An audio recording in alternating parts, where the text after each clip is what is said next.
Tu sens cette tension dans ta poitrine? Ce poids invisible qui t'écrase chaque matin avant même que ta journée ne commence? Ce n'est pas de la fatigue. Ce n'est pas de la paresse. C'est bien plus profond. Ce sont toutes ces émotions que tu as refoulées, enfouies au plus profond de toi, et qui aujourd'hui te paralysent. Ces émotions que tu n'as jamais osé affronter, que tu as balayées d'un revers de main en te disant « je gérerai ça plus tard ». Sauf que plus tard est arrivé, et maintenant, elles contrôlent ta vie à ton insu. Mais aujourd'hui, ça s'arrête. Aujourd'hui, on va libérer ces émotions toxiques qui t'empêchent d'avancer, et tu vas enfin reprendre le contrôle de ta vie.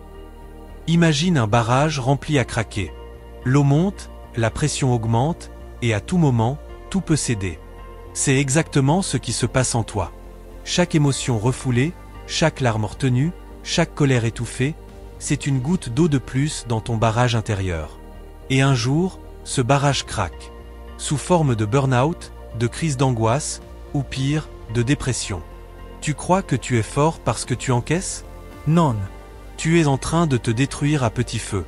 Les stoïciens, ces maîtres de la maîtrise de soi, ne prenaient pas le refoulement des émotions.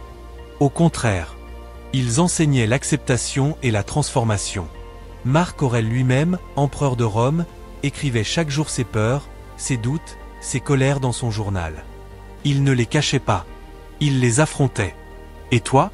Quand était la dernière fois où tu as vraiment regardé tes émotions en face? Prends l'exemple de Michael Jordan. En 1995, après son retour au basket, il a perdu un match crucial. La presse, les fans, tout le monde l'a critiqué. Il aurait pu enfouir sa colère, sa frustration. Mais non. Il les a utilisés. Chaque critique, chaque doute, il les a transformés en carburant. Résultat, la saison suivante, il a mené les Bulls à un nouveau titre. Ses émotions ne l'ont pas paralysé. Elles l'ont propulsé. Et toi? Qu'est-ce que tu fais de ta colère? De ta tristesse? Tu les laisses pourrir à l'intérieur de toi, ou tu t'en sers pour grandir? La science est claire là-dessus.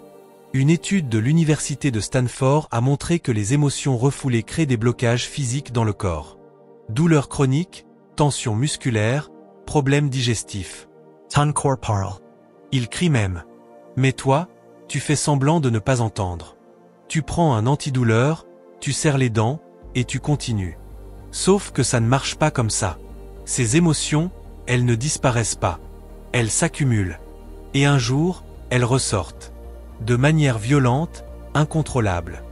Une crise de larmes dans ta voiture. Une explosion de colère sur un proche. Un matin où tu ne peux plus te lever. Tu veux vraiment attendre d'en arriver là. Maintenant, je veux que tu fasses quelque chose pour moi. En commentaire, écris « Je me libère ». Juste ces deux mots. Parce que c'est un engagement envers toi-même. Un premier pas vers la liberté. Et si cette vidéo t'a parlé, abonne-toi. Parce que ce n'est que le début. On a encore tellement de choses à explorer ensemble. Tellement d'émotions à libérer. Tellement de vie à reprendre. Souviens-toi, ce n'est pas parce que tu as porté ce poids si longtemps que tu dois continuer à le porter. Aujourd'hui, tu peux choisir de le poser. Aujourd'hui, tu peux choisir d'être libre.